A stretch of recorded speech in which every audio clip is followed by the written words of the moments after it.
Halo, saya Andi dari Jawara Media dan salam istimewa dari Jogja. Kali ini kita akan ngebahas ini lagi, Ryzen 5 5600GT Zen, generasi terbaru dari AMD yang ada IGP-nya. Di beberapa episode lalu kita pernah ngebahas ini, kita pernah nge-review ini, kita juga sempat membandingkan performance baik CPU maupun IGP-nya dengan beberapa platform. Dan kesimpulan saya waktu itu ini oke pakai banget ya. Performa CPU-nya oke, peningkatannya signifikan banget dibandingkan generasi sebelumnya. Dan IGP-nya juga masih termasuk yang paling kencang untuk ukuran IGP saat ini. Nah, kita akan ngapain episode kali ini? Kita akan ngebahas skenario apabila kita ingin ngerakit Zen 5600G ini jadi sebuah PC. Komponen-komponen apa yang harus kita pilih untuk menjadikannya sebuah PC dengan dua skenario mungkin. Yang paling murah kira-kira yang layak untuk Zen ini seperti apa dan harganya kira-kira berapa? Terus yang kedua, kalau kita mau mengoptimalkan kerjanya di titik yang oke gitu, kira-kira budgetnya berapa dan spesifikasinya kayak apa? Ayo kita breakdown bareng-bareng. Sekarang ini, kalau ada yang nanya ke saya tentang spesifikasi rakitan PC di angka 8-10 juta, saya benar-benar nggak punya solusi yang oke. Saya sendiri sudah hampir kehabisan ide ya, apa yang harus kita sarankan untuk mereka yang bertanya spesifikasi PC di budget segitu, 8-10 juta. Kenapa? Karena isunya tetap sama ya, isunya tetap di VGA card yang harganya masih tinggi banget dan belum satu pihak pun yang bisa memastikan kapan ini kembali normal. Isunya sama dari mulai sekitar awal tahun sampai sekarang, harganya masih jauh dibandingkan harga normal yang pernah kita rasakan di tahun lalu ya. Banyak banget teman-teman yang bertanya budget segitu dan saya nggak punya opsi sama sekali untuk memberikan solusi yang menurut saya ideal dan oke. Jadi kalau misalkan ya, kita coba ngomong detail aja. Kalau kita dapat orang bertanya kepada saya untuk spesifikasi budget 10 juta. Secara umum saya akan membagi dua budgetnya, 5 juta plus 5 juta. Yang 5 juta saya usahakan untuk mencari pasangan yang paling ideal antara prosesor dan VGA card. Sedangkan 5 juta lainnya itu untuk kebutuhan motherboard, storage, RAM, casing, PSU dan lain-lainnya. Nah, di kondisi sekarang ini untuk 5 juta untuk pasangan yang ideal antara prosesor dan VGA card itu nggak ada. Menurut saya tidak ada, bahkan tidak ada opsi sama sekali. Karena mungkin VGA card yang jadi favorit untuk entry level gamer seperti GTX 1650 DDR6 sendiri harganya sudah di atas 5 juta. 1650 Super tuh di atas 6 juta. Jadi kalau menggunakan VGA card itu almost impossible untuk menjadikannya sebuah PC dengan budget 8-10 juta. Nah, kelahiran Zen ini sebenarnya membuat saya punya opsi yang lumayan realistis ya. Karena ada beberapa poin yang ini memang plusnya banyak banget. Plus 3 plus lah ya. Coba kalau kita ilustrasikan ya, 5 juta kalau sekarang dapat apa ya? Kalau kita ngomong pakai Ryzen 5 3600 di harga 3,1-3,2 juta, berarti kita punya budget sekitar 1,8 jutaan sampai 2 juta untuk sebuah VGA card untuk menemani si Ryzen 5 3600 tadi. Nah, di angka itu tuh benar-benar nggak ada opsi pilihan. Kalau kita ngomong RX 550 juga harganya sudah di atas 2 juta, bahkan yang 4 GB di atas 2,5 juta. Kalau dari Nvidia cuma ada satu pilihan, GT 1030 DDR5. Dan kalaupun sekarang harganya sudah mulai naik sampai ke harga 1,7-1,8 juta karena isunya juga sudah shorted chipsetnya. Kemungkinan penerusnya adalah GT730 Maxell, itu udah zaman nggak tahu kapan itu mau keluar lagi. Jadi emang opsinya seperti itu kalau kita mau cari yang ada di market sekarang. Nah, si Zen ini yang saya cek di harga online, harga pasaran itu masih di angka sekitar 5 juta, 4,9 sampai 5 juta. Menurut saya punya beberapa kelebihan yang mungkin jadi opsi yang paling menarik sekarang ketika teman-teman ingin ngebangun PC di budget 8-10 juta. Kita lihat kemarin di review sebelumnya bahwa secara performa prosesor 6 core 12 thread-nya ini oke banget. Zen 3-nya menunjukkan performa yang cukup signifikan dibandingkan generasi sebelumnya Renoir yang di Zen 2. IPC-nya oke dan IGP-nya juga masih lebih kencang dibandingkan GT 1030 DDR5 secara konsisten dan lumayan signifikan. Jadi ini adalah salah satu solusi untuk membangun PC 8-10 juta. Nah, habis ini kita akan coba cari komponen-komponen yang paling oke, yang paling value untuk menemani si 5600G ini. Kita mulai dengan motherboardnya. Untuk skenario pertama, budget semurah mungkin yang layak untuk menyandingkan 56G ini menjadi sebuah PC jadi. Motherboard yang menjadi opsi itu nggak banyak. A520 chipset atau B450. Kalau B550 X570 memang lebih advance, ada beberapa fitur tambahan yang lebih baik dibandingkan generasi sebelumnya, cuman harganya pasti lebih mahal. Untuk yang low budget, B450 menurut saya sudah cukup untuk menemani si 5600G ini. Kenapa nggak A520? Karena menurut saya di B450 ada beberapa kelebihan dibandingkan A520 chipset. Yang pertama adalah untuk tweaking semua fitur di Ryzen 5600G ini. Kalau di A520 kamu nggak bisa men-tweaking prosesor dan IGP-nya, hanya bisa tweaking memori, tapi di B450 semua sudah bisa kita optimalkan secara manual. Dan juga hampir semua brand B450 sudah dapat support BIOS untuk mensupport si Ryzen 5600G ini. Teman-teman bisa milih yang entry level seri dari berbagai merek, baik dari ASRock, Asus, MSI, Gigabyte, atau merek lainnya. Yang jelas secara TDP, secara konsumsi daya juga ini tidak terlalu tinggi. Jadi kalaupun teman-teman milih B450 yang entry level, saya rasa sudah cukup oke. Asalkan teman-teman tidak mengoverclocknya secara brutal, secara berlebihan. Karena konsumsi dayanya kalau kita ukur satu unit tanpa dedicated VGA card itu average-nya masih di bawah 100 watt. Dan saya rasa VRM di B450 yang entry level sekalipun masih sanggup untuk menghandle si 5600G ini. Untuk budget yang minimalis banget, ya tidak ada opsi lain, 4GB x 2 RAM DDR4 ya. Karena walaupun bagaimana dual channel itu wajib banget untuk sistem Ryzen ataupun sistem-sistem lain yang menggunakan IGP, Integrated Graphic Processor, karena performanya akan sangat signifikan ketika teman-teman memasang single channel maupun dual channel, karena bandwidth memorinya secara teoritis akan menjadi 2 kali lebih besar ketika kita menggunakan konfigurasi dual channel memory. Nah, untuk si 5600G ini, untuk IMC-nya, controller memori yang ada dalam prosesor ini sudah cukup oke. Jadi tidak akan ada isu ketika teman-teman memilih memori dengan speed yang sangat tinggi atau sangat tinggi, bahkan sanggup menghandle di atas 4000 MHz dengan gampang IMC-nya si 56G ini. Terus kalau untuk budget yang minimal yang tadi kita sebutkan minimalis tadi, kalau bisa memungkinkan dapat 3200 MHz itu minimal oke. Tapi kalau teman-teman hanya bisa mendapatkan yang 2666 4GB x 2, itu menurut saya dari pengalaman saya hampir semua memori dengan speed rate segitu, speed rating 2666 itu bisa jalan dengan tuning manual dengan BIOS B450 tadi yang saya sebutkan, bisa jalan minimal di 2933, 3000, bahkan 3200. Itu kebanyakan masih bisa jalan di segitu karena isu IMC handling dari prosesor ini tidak ada sama sekali, sanggup-sanggup aja IMC-nya. Jadi kalaupun teman-teman terpaksa memilih yang 2666 nggak apa-apa, nanti coba aja dituning pelan-pelan untuk mencapai speed yang lebih tinggi dibandingkan natifnya 2666. Ya, terus kita beranjak ke storage. Ini benar-benar personal ya. Kalau memang teman-teman budgetnya mepet banget, pilihan termurah sekarang ya saya sarankan pakai SSD 120GB SATA. Walaupun itu minimalis banget ya, mungkin untuk kebutuhan OS dan beberapa aplikasi sudah terisi separuhnya.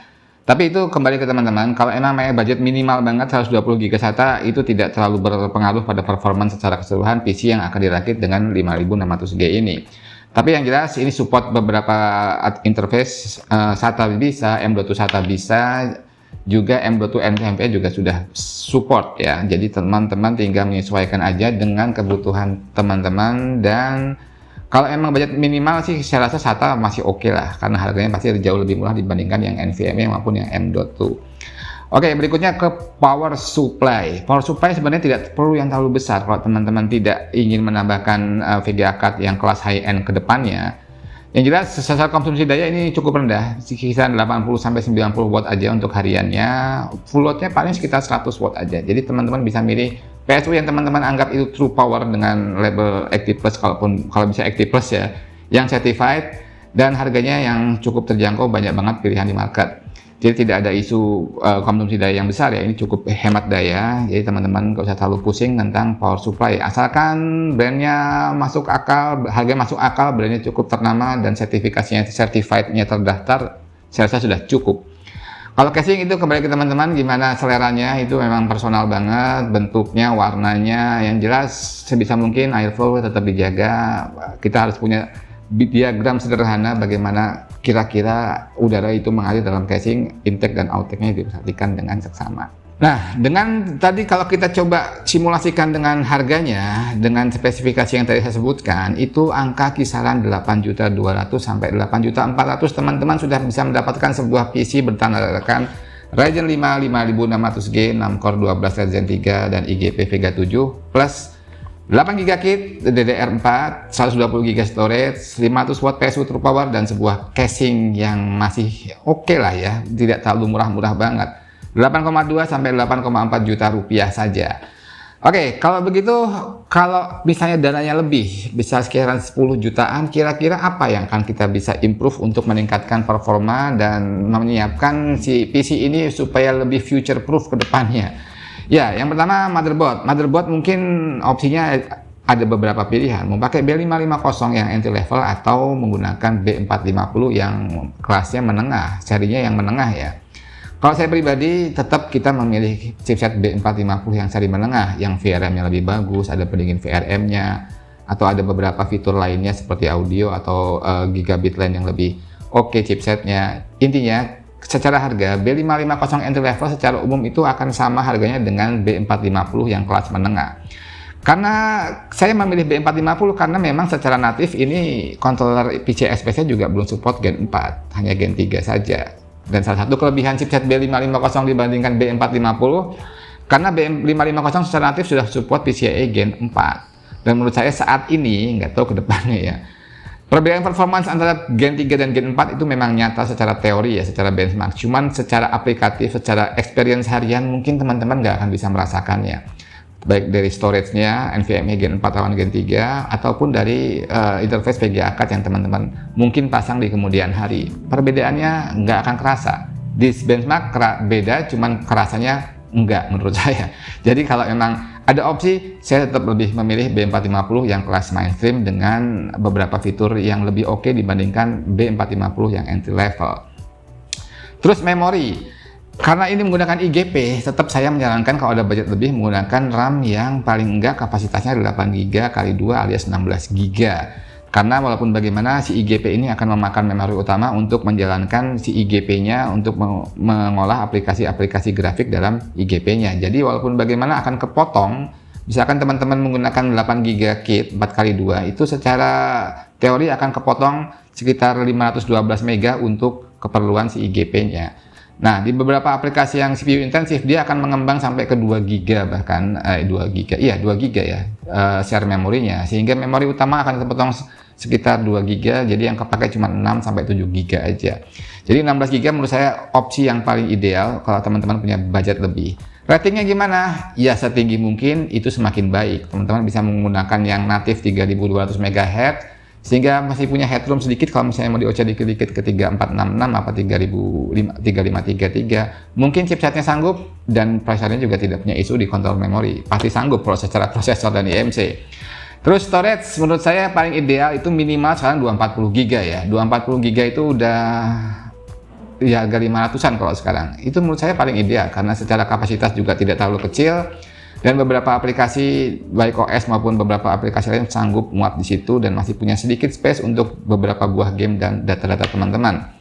Nah, kembali ke power supply tidak ada perubahan. Saya tetap menyarankan kalau memang teman-teman menginginkan upgrade menambah add-on GPU ke depannya bisa memilih yang lebih besar wattnya, mungkin sekitar 600 atau 650 watt. Kalau 750 watt kayaknya enggak deh, kebesaran ya sekarang ya. 650 watt saya rasa cukup lah untuk ke depannya. Yang jelas si sistem ini tidak lebih dari 100 watt konsumsi dayanya. Kalau teman-teman masang GPU kelas menengah atau entry level atau high end yang paling bawah ya 3070 atau RX 6700 itu konsumsi dayanya paling sekitar 150-200 watt. Jadi 600 watt itu udah oke lah menurut saya untuk persiapan ke depannya ketika teman-teman ingin menambahkan add-on VGA card pada sistem PC yang teman-teman rakit dengan 56G ini. Terus casing ya kembali ke saya masing-masing, dan dari budget optimal yang saya perkirakan di angka 10 juta itu kalau saya coba hitung secara detail itu perkiraan harganya antara 9,8 sampai 10,3 juta rupiah untuk sistem yang saya sebutkan tadi, sistem idealnya seperti itu. Nah, Oke, itu adalah dua skenario, minimalis sekitar 8 jutaan atau yang optimal di angka 10 jutaan. Jadi itu tadi dua skenario spesifikasi PC kaitan menggunakan Ryzen 5 5600GZ Zen ini. Di yang minimalis di angka 8 jutaan lebih dikit, kalau mau lebih optimal ada budget lebih bisa di angka sekitar 10 juta rupiah. Saya tadi sempat bilang ini punya beberapa kelebihan plus ya untuk angka kisaran 5 juta. Pertama yang kelebihannya adalah secara prosesor ini kenceng banget. Jadi mungkin sanggup menghandle VGA card yang high end ke depannya kalau teman-teman tetap punya cita-cita pengen menggunakan add-on VGA card nanti ketika entah kapan itu VGA card turun. Secara kemampuan prosesor ini sudah cukup mumpuni untuk disandingkan dengan VGA card kelas-kelas high end 6700 XT atau dari Nvidia bisa 3060, 3070 masih oke untuk yang menengah ke atas. Terus apalagi? Ya, secara prosesor kencang dan secara PCI Express lane dia lebih banyak dibandingkan pendahulunya. Jadi kalau teman-teman masang VGA card add-on itu bisa jalan penuh di 16 kali PCI Express interface-nya. Di berbagai kasus di generasi sebelumnya karena PCIe lane terbatas di prosesor ini, jadi teman-teman hanya bisa mendapatkan speed maksimal cuma 8 kali apapun VGA card yang teman-teman pasang. Walaupun natifnya 16 kali, karena natifnya ini PCI Express lane-nya cuma terbatas, jadi kebacanya cuma yang bisa dialokasikan untuk GPU VGA card add-on itu cuma 8 kali. Dengan harga segitu, teman-teman punya performa prosesor yang future proof ya, yang kencang banget, siap untuk kedepannya, dan IGP-nya masih termasuk yang terkencang saat ini untuk ukuran IGP. Walaupun ini tidak bisa kita harapkan untuk bermain game AAA ya, tapi paling nggak komposisi ini paling ideal menurut saya dan paling oke ya, karena saya tadi bilang IGP-nya ini lebih kencang dibandingkan 1030 DDR5. Kalau kita bandingkan dengan 1650 ya masih jauh ya performanya. Cuman paling nggak bisalah menemani teman-teman bermain game-game casual sampai nanti entah kapan VGA card yang teman-teman impikan, yang teman-teman idam-idamkan bisa terjangkau kembali. Oke, itu mungkin yang bisa kita sampaikan, informasi yang singkat dan sederhana ini moga-moga menginspirasi dan bermanfaat buat teman-teman. Tetap jaga kesehatan, sampai jumpa di video berikutnya dan salam istimewa dari Jogja.